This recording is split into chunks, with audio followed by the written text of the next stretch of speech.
دو قسم کی بیماریاں انسان کو لگ جاتی ہیں، ایک جسمانی بیماری، ایک روحانی۔ انسان کو جب جسمانی بیماری لگتی ہے تو انسان مختلف پریشانیوں کا شکار ہوتا ہے، جسم کمزور، جسم کے مختلف اعضاء کمزور، دماغ کمزور، تھکاوٹ، کھانے کا مسئلہ، معدے کا مسئلہ، مختلف مسائل ہیں جو انسان کے جسم کے ساتھ جڑے ہوئے ہیں،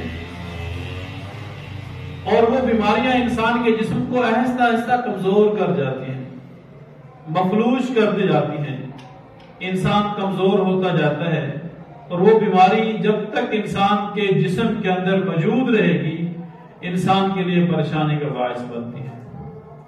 اسی طرح کی روحانی بیماریاں ہیں۔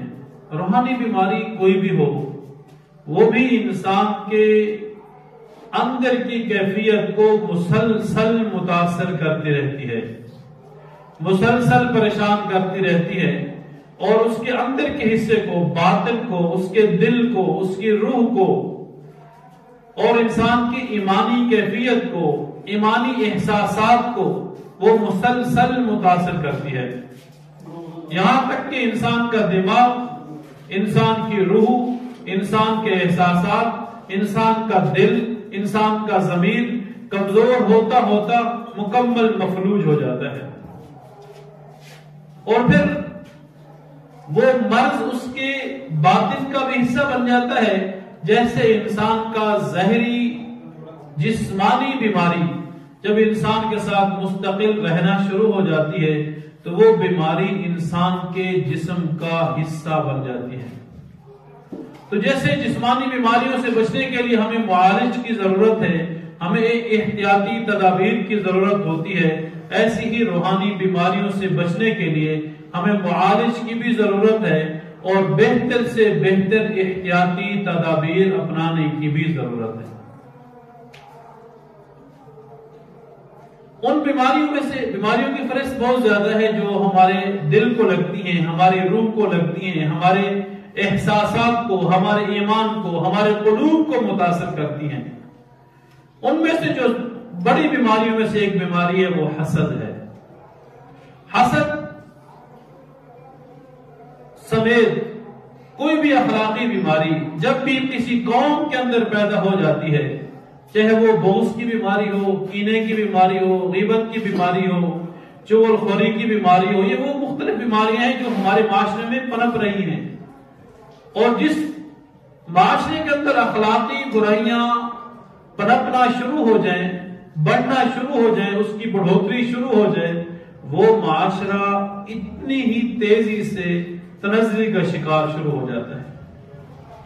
جس معاشرے میں اخلاقی برائیاں جس قدر زیادہ ہوں گی اس قدر وہ معاشرہ تنزلی کا شکار زیادہ ہوگا۔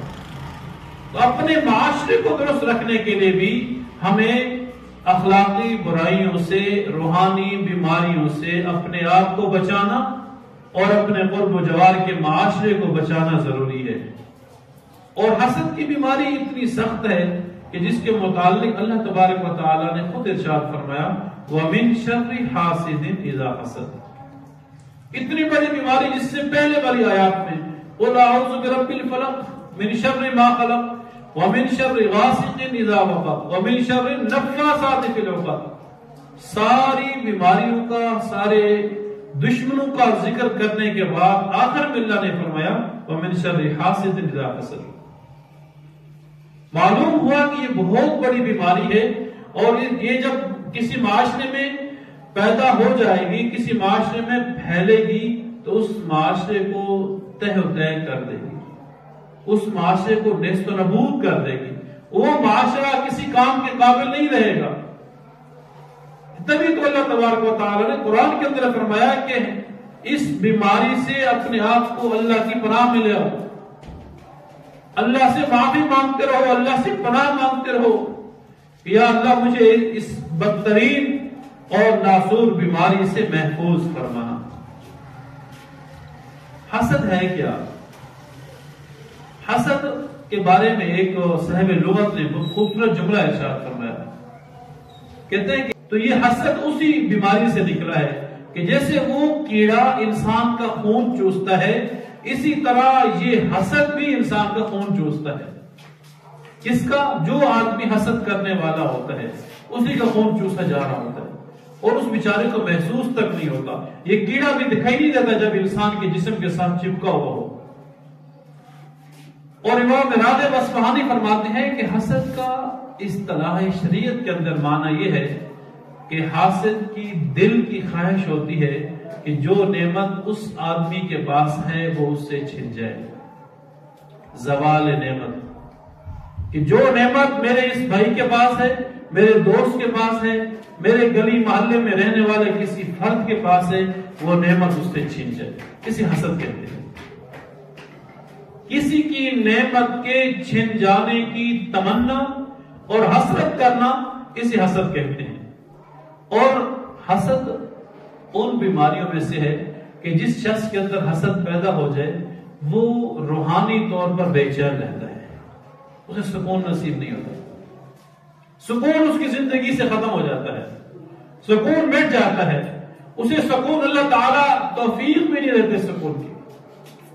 اور جو دوسری اس کے اندر بیماری پیدا ہو جاتی ہے اس حسد کی وجہ سے بے چین رہتا ہے، دلی طور پر، دماغی طور پر، اور اضطرابی کیفیت میں رہتا ہے، کسی ایک جگہ پہ وہ ٹھہرنے والا نہیں ہوتا۔ جیسے ایک بے سکون انسان کبھی کدھر کبھی کدھر مختلف حالات میں مختلف کیفیات میں بھاگ دوڑ کرتا رہتا ہے، اسی طرح انسان ذہنی طور پہ منتشر رہتا ہے، اضطرابی کیفیت میں ہوتا ہے، پریشانی کی کیفیت میں ہوتا ہے، انتشار کی کیفیت میں ہوتا ہے کہ اب مجھے کیا کرنا چاہیے، اور پھر اس کا جو دل ہے وہ بھی مردہ ہو چکا ہوتا ہے، کیونکہ اس کے دل کے اندر ایک کڑن ہوتی ہے کہ اس کے پاس یہ دولت کیوں ہے، اس کے پاس یہ نعمت کیوں ہے، اس کے پاس یہ گھر کیوں ہے۔ تو یہ ظالم ہونے کے باوجود بھی مظلوم سا بن جاتا ہے کہ اس نے کوئی ظاہری طور پر کچھ بھی نہیں کیا ہوتا، لیکن یہ اپنے جسم کے ساتھ، اپنے نفس کے ساتھ، اپنے آپ کے ساتھ اتنا نقصان کر رہا ہوتا ہے کہ اسے محسوس نہیں ہوتا کہ میں کیا نقصان کر رہا ہوں اپنا، دوسروں کو اس نے کیا نقصان کرنا ہے۔ اور حسد کرنے والا جہاں بے اضطرابی کی کیفیت، ذہنی انتشار کی کیفیت، اور دل بے چین اور دل مجروح ہونے کی کیفیت، روح کے بے چین ہونے کی کیفیت کا شکار ہوتا ہے، وہاں اللہ تعالیٰ کی تقدیر سے بھی بیزار ہوتا ہے۔ اللہ تعالیٰ نے میرے مقدر میں جو کچھ لکھا مجھے عطا کر دیا، یہ اللہ کی تقدیر ہے، مجھے اللہ نے جس حال میں رکھا ہے یہ اللہ کی تقدیر میرے حق میں ہے۔ اور جب انسان حسد کرنے لگ جاتا ہے تو وہ اللہ کی تقدیر سے بیزار ہوتا ہے، ایک قسم کا وہ اللہ کی تقدیر کا انکار کرنے والا بن جاتا ہے کہ اس آدمی کو، اس بھائی کو، اس دوست کو تو یہ کچھ دے دیا، مجھے کیوں نہیں دیا۔ یہ اس کی کیفیت بن جاتی ہے، وہ چاہتا نہیں کہ میرا یہ عقیدہ ہو، لیکن اس کی حالات، اس کے واقعات اور اس کی دلی کیفیات کی وجہ سے اس کی یہ حالت بن جاتی ہے کہ وہ اللہ کی تقدیر کا انکار کرنے لگ جاتا ہے۔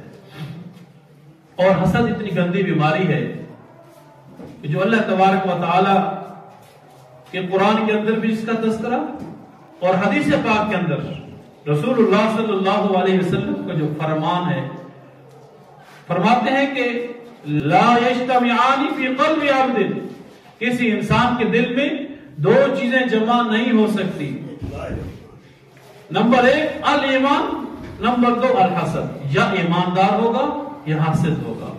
معلوم ہوا یہ حسد کرنا مسلمان کی نہیں، کافروں کے شعار اور کافروں کی علامات میں سے ہے۔ اور کافروں نے حسد کیا، ان تمسسکم حسنۃ تسؤہم، جب آپ نیکی کا کام کرتے ہو، اچھا کام کرتے ہو، آپ کے حالات اچھے ہوتے ہیں، تسؤہم، ان کو تکلیف ہوتی ہے، وَإِن تُصِبْكُمْ سَیِّئَةٌ، اگر آپ کو کوئی تکلیف پہنچتی ہے، یفرحون، تو خوشی مناتے ہیں، خوش ہوتے ہیں اس بات پہ۔ مسلمان پریشانی کے عالم میں ہو، کافروں کو خوشی ہوتی ہے، مسلمان خوشحالی کی حالت میں ہو تو کافروں کے لیے تکلیف کا باعث ہوتا ہے، اور اسی تکلیف کی کیفیت کو حسد کہتے ہیں۔ اس کی وجوہات کیا ہوتی ہیں؟ ایک تو یہ کہ کوئی انسان کسی کی ترقی کو دیکھ کر حسد کرتا ہے.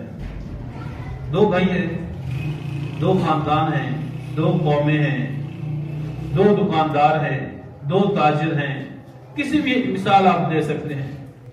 جب ایک شریک دوسرے سے آگے بڑھنے کی کوشش کر رہا ہو تو اس کے اندر حسد پیدا ہو جاتا ہے.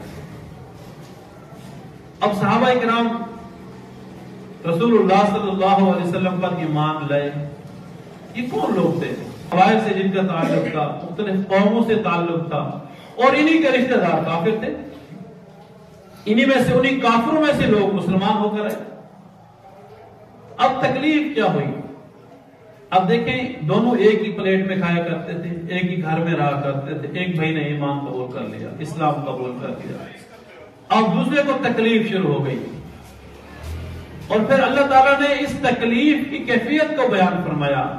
وہ کافروں نے سوال کیا اور صحابہ کرام پر، اَهَٰؤُلَاءِ مَنَّ اللَّهُ عَلَيْهِم مِّن بَيْنِنَا، کیونکہ ان سے برداشت نہ ہوا کہ یہ غلامانہ زندگی گزارنے والے فقیر لوگ، غریب لوگ، یتیم اور مسکین لوگ، کمزور ذاتوں سے، علاقوں سے تعلق رکھنے والے، مالی اسباب و متاع سے بیزار لوگ رسول اللہ صلی اللہ علیہ وسلم کی محفل میں، مجلس میں آتے جا رہے ہیں اور ان کی جماعت بڑھتی جا رہی ہے. یہ ترقی ان سے برداشت نہیں ہوئی تو کافروں نے حسد کرنا شروع کر دیا. اَهَٰؤُلَاءِ مَنَّ اللَّهُ عَلَيْهِم مِّن بَيْنِنَا. اب جیسے حضرت یوسف علیہ السلام، آپ نے ان کا واقعہ سنا اور پڑھا ہوگا قرآن کریم کے اندر. حضرت یوسف اپنے والد محترم کے چہیتے اپنے کردار اور گفتار کی وجہ سے تھے. والد کسی سے بھی محبت کرتے ہیں، اپنے والدین میں، اپنے بچوں میں سے کسی سے زیادہ، کسی سے کم. لیکن حضرت یوسف علیہ السلام اپنے کردار، گفتار، اور چونکہ وہ نبی بننے تھے مستقبل کے اندر، اللہ تبارک و تعالی نے قدرتی طور پر حضرت یوسف کی محبت اپنے والد کے دل میں کر دی، اور یہ محبت ان کے بھائیوں سے برداشت نہ ہو سکی. یہاں بھی حسد شروع کر دیا. اور پھر ان کے ساتھ کیا ہوا وہ بھی آپ نے دیکھا. یہ خواہش تھی بھائیوں کی کہ جتنا حضرت یعقوب ہمارے ابا یوسف سے پیار کرتے ہیں، یہ پیار ان سے نہ کریں، ہم سے کریں. یہ خواہش تھی اپنے ان بھائیوں کی. انہوں نے سب کچھ کیا، حضرت یوسف علیہ السلام کے ساتھ وہ کچھ کیا جو ان سے ہو سکتا تھا، لیکن وہ خواہش ان کی پھر بھی پوری نہ ہو سکی. خواہش کیا تھی کہ اپنے والد کے دل کے اندر، ان کی نظر کے اندر ہمارا وہی مقام اور یوسف کا تھا. ان کی یہ خواہش تھی کہ جب یوسف کو ہم قتل کر دیں گے، مار دیں گے، ختم ہو جائیں گے، تو ظاہر حضرت یعقوب نے محبت تو کر دی ہے نا کسی بیٹے سے، وہ شاید ہم میں سے کوئی بیٹا ہو وہ ہمارے ساتھ کرنا شروع ہو جائے. لیکن وہ محبت کسی بھائی کو نہیں ملی. جو محبت یوسف کی تھی وہی دل میں رہی، آنکھیں چلی گئی. حضرت یوسف کا انتظار کرتے کرتے بلاخر یوسف ملے، آنکھیں بھی مل گئی، نعمت بھی مل گئی، اور وہ محبت بھی واپس لوٹ آئی. معلوم ہوا کہ حسد کرنے والا جتنی بھی کوشش کر لے کہ نعمت اس سے چھن جائے، مجھے مل جائے، یہ اس کو مل نہیں سکتی. یہ اس کی ناکام کوشش ہے بیچارے کی. اور پھر خاندانوں میں ہو جاتا ہے. دو خاندان آپس میں اکٹھے رہ رہے ہیں، ایک خاندان پہ اللہ نے کرم فرما دیا، مالی طور پر، جائیداد کے طور پر، اولاد کے طور پر. ایک بھائی ہے، اس کی اولاد زیادہ ہے، دوسرے کی کم ہے، یہ بھی حسد پیدا ہو جاتا ہے. اس کے اتنے بچے ہیں، اس کی اتنی بڑی اولاد ہے، وہ خاندان والے اتنے لڑکوں والے ہیں. عام طور پر ہمارے علاقے میں، معاشرے میں بچوں پہ فخر ہوتا ہے. عرب کے اندر بھی یہی تھا کہ میرے اتنے بیٹے ہیں، یہ فخر ہے. حالانکہ یہ زمانہ جہلیت کی باتیں ہیں. تو آج ہمارے ہاں بھی یہی فخر ہوتا ہے. اور جس کی اولاد میں سے بچے نہیں ہیں تو اس پہ کوئی فخر نہیں. اگر اس کی بیٹیاں زیادہ ہیں تو وہ قابل فخر نہیں ہے. ہمارے معاشرے میں وہ قابل افسوس تصور کیا جاتا ہے. استغفر اللہ. تو یہ وہ حسد پیدا ہو جاتا ہے نعمتوں کی وجہ سے کہ نعمت اس سے چھن جائے اور مجھے حاصل ہو جائے. اور یہ حسد اتنی گندی بیماری ہے کہ آسمان پہ سب سے پہلے جو گناہ سرزد ہوا وہ حسد کا ہوا. ابلیس کو اور دوسرے فرشتوں کو اللہ تبارک و تعالی نے حکم دیا کہ تم حضرت آدم علیہ السلام کو سجدہ کرو. اب یہاں بھی حسد سامنے آیا. اس کا جملہ کیا تھا؟ انا خیر منہ. میں تو اس سے بہتر ہوں، میں کیوں سجدہ کروں؟ انا خیر من، یعنی کہ وہ کہتا تھا کہ میں خلقتنی من نار وخلقتہ من طین، مجھے تو نے نار سے، آگ سے پیدا کیا، اس کو مٹی سے پیدا کیا، میں مٹی والے کو سجدہ کیسے کروں؟ یہ اس کے اندر بڑھوتری پیدا ہو گئی کہ میں تو سب کچھ ہوں، اور اس بدبخت نے یہ کیا اور آج تک ذلیل ہوتا جا رہا ہے۔ اور پھر روئے زمین کے اندر سب سے پہلا جو گناہ ہوا وہ بھی حسد کی وجہ سے، سب سے پہلا قتل قابیل نے کیا اپنے بھائی حابیل کا۔ قرآن کریم کے اندر آیا وَاتْلُ عَلَيْهِمْ نَبَأَ ابْنَيْ آدَمَ بِالْحَقِّ، قتل کی وجہ بیان فرما رہے ہیں اللہ تعالیٰ، اِذْ قَرَّبَا قُرْبَانًا فَتُقُبِّلَ مِنْ أَحَدِهِمَا وَلَمْ يُتَقَبَّلْ مِنَ الْآخَرِ۔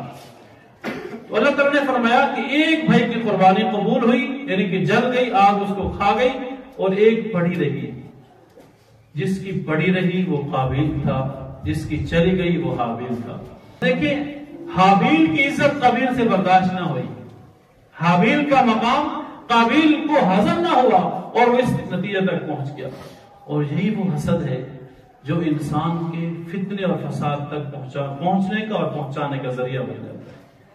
حسد سے ہی انسان پہلے دشمن بنتا ہے، نفرت کرتا ہے، اس سے دشمنی کرتا ہے، اور پھر اس کے بعد وہ دشمنی بڑھتی بڑھتی فساد کی حد تک اور قتل و قتال کی حد تک آ جاتے ہیں۔ اور آج آپ نے دیکھا حسد کی مثال اس دور میں دینا کوئی مشکل نہیں ہے۔ کتنے لوگ ہیں جو چند ٹکوں کی خاطر، چند پیسوں کی خاطر دوسرے کی جان لے لیتے ہیں۔ کیوں؟ اس کے پاس یہ کچھ ہے اور میرے پاس نہیں ہے۔ یہ بے شمار مثالیں اخبارات میں، ٹی وی، ٹیلی ویژن، یہ سب کچھ آپ سن رہے ہیں۔ ہمارا معاشرہ ایسی مثالوں سے بھرا پڑا ہے۔ اس سے بچنے کا طریقہ کیا ہے؟ اس ناسور کو اپنے معاشرے سے ختم کرنے کا طریقہ کیا ہے؟ وَلَا تَتَمَنَّوْا مَا فَضَّلَ اللَّهُ بِهِ بَعْضَكُمْ عَلَىٰ بَعْضٍ، یہ طریقہ ہے واحد، وَلَا تَتَمَنَّوْا مَا فَضَّلَ اللَّهُ بِهِ بَعْضَكُمْ عَلَىٰ بَعْضٍ، کہ تم اس چیز کی خواہش نہ کرو جو اللہ تعالیٰ نے تم میں سے کسی شخص پر زیادہ فضل فرمایا۔ آپ کے پاس سائیکل ہے، آپ اس پہ شکر کریں۔ آپ کے پاس موٹر سائیکل ہے، اس پہ شکر کریں۔ آپ کے پاس گاڑی ہے، اس پہ شکر کریں۔ آج کیفیت کیا ہے؟ سائیکل والا کہتا ہے کہ اس کے پاس موٹر سائیکل، میرے پاس سائیکل ہے، اس کے پاس موٹر سائیکل کیوں ہے؟ وہ یہ نہیں دیکھتا کہ میرے سے نیچے بھی تو لوگ ہیں جس کے پاس یہ سائیکل بھی نہیں ہے، اور وہ نیچے والا یہ نہیں سوچتا کہ میرے پاس پاؤں تو ہیں چلنے کے لیے، جس کے پاس پاؤں بھی نہیں ہے۔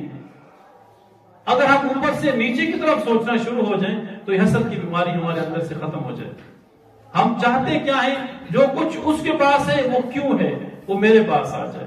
ایسا نہیں ہو سکتا، ایسا ممکن ہی نہیں ہے۔ جو آپ کا مقدر ہے وہ مل چکا، جو اس کا مقدر ہے اسے مل چکا۔ اور دوسرا بہترین طریقہ علماء کرام نے یہ لکھا کہ جب آپ کے دل کے اندر یہ کیفیت پیدا ہو جائے، انسان ہے، ظاہر ہے ہمارے ہی دل میں یہ چیزیں پیدا ہوں گی، جب یہ کیفیت پیدا ہو جائے تو ان دنیا کی نعمتوں کی بے ثباتی کا تذکرہ شروع ہو جائے۔ اصل تو زندگی آخرت کی زندگی ہے۔ انسان دنیا پہ آخرت کو فوقیت دے دے، ترجیح دے دے۔ جب ہم آخرت کا سوچیں گے تو دنیا ہمیں ہیج نظر آئے گی، دنیا کی حیثیت ہمارے درمیان ختم ہو جائے گی۔ تو اللہ تعالیٰ سے دعا ہے کہ اللہ تعالیٰ ہم سب کو حسد جیسی گندی، مہلک اور سخت ترین بیماری سے ہماری حفاظت فرمائے اور ہمارے معاشرے کو اس گندی بیماری سے محفوظ فرمائے۔